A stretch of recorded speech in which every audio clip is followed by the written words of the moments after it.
everyone, so I have another CD review today, and this is Jane by Jane McDonald. Now this came out, I want to hazard a guess, 2008. It was either 2008 or 2009, so it was a couple of years ago, and it's her second latest album compared to Jane McDonald live at the Palladium.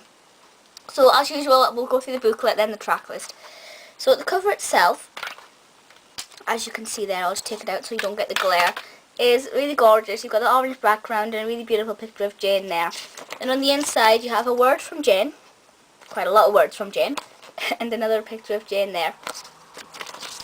And then you have just the credits of the book, musicians and everybody who took part, and another picture of Jane. And then you have another picture of Jane there, and another one on the back. So it's not completely full of pictures, but there are some nice ones in there. My CD case is a bit broken, so it's kind of a bit fiddly to get it in and out. There we go. The disc itself, as you can see, is a really shockingly bright orange, but it works really well. It's really beautiful, and you've got Jane written in the mirror writing there, so that's lovely. Now on the back you have another picture of Jane, really lovely white, really soft and sophisticated, and then you have the track list for all 14 tracks. So as usual, I'll go through them and share my thoughts. So number 1 is Doctor's Orders. I first heard Jane sing that when I think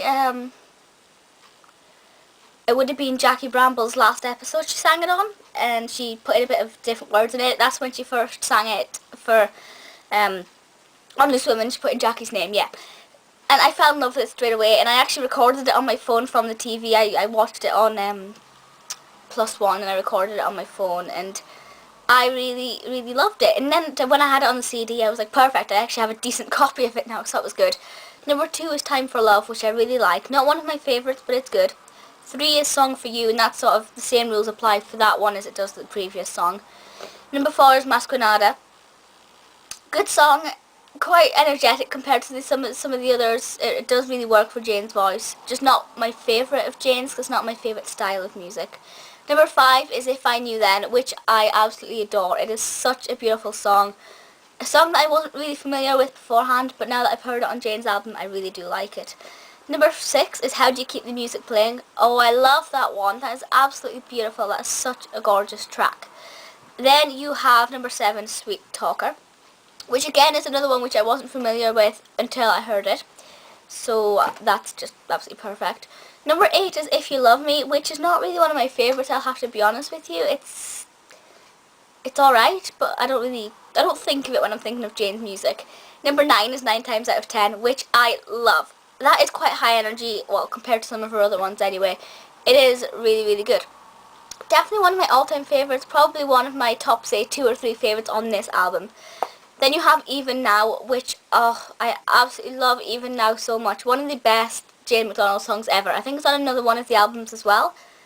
Just one of my all-time favourite Jane songs. Number 11 is You Do It All For Me, which is not a favourite. It's not one I'd really been overly familiar with beforehand, and it's not one I particularly care for. So I'm going to move you a little bit back because you're a bit close. There. It's not one that I really care for, not one that I've ever really bothered with, but it's listenable. Number 12 is The Hungry Years. That took me quite a while to get into, I'll admit. To start off with, I was like, it's alright. But after a while, I really loved it. I really loved it. Number 13 is Not a Day Goes By, which is absolutely beautiful. Such a really nice song. But number 14 is One Voice, which is just heavenly. Obviously, it's a really classic song. Everybody knows it.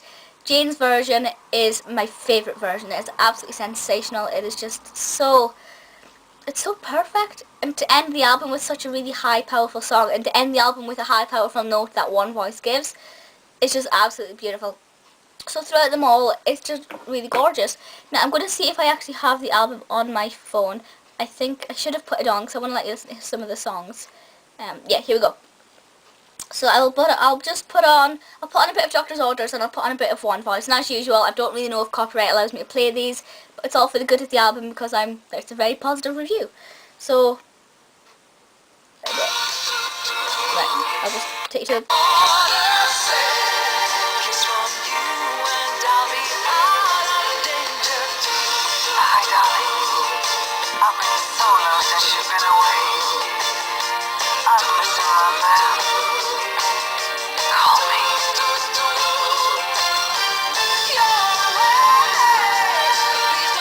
right.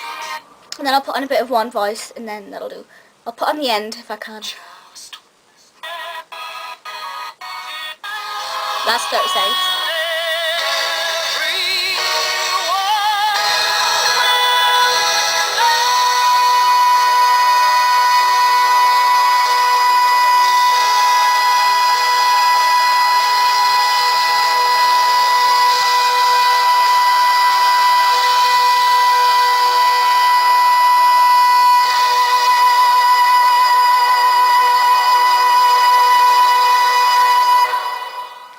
How she's able to keep that note going on for so long, I don't know. And that is actually genuine, because she sang. I saw her live, and she sang that one, and it is actually genuine. It's not held on electronically or technologically or whatever you want to say. It's just absolutely amazing. Now the CD, when it first came out, as you can see there, I paid £16 HMV, I think. It's not that much now. It's about £7, £8 depending on where you go. I recommend trying Amazon first, then play.com, and then HMV is the last point, because they always seem to be a little bit more expensive. But it's definitely worth trying to get hold of. If you're not yet a Jane fan, go and get hold of it, because you will be a Jane fan, I promise you. But it's absolutely beautiful. One of my favourite Jane albums, with some amazing, amazing songs on there. Please feel free to leave comments on this or anything else. But that's it for just now, so I'll see you all next time. Bye!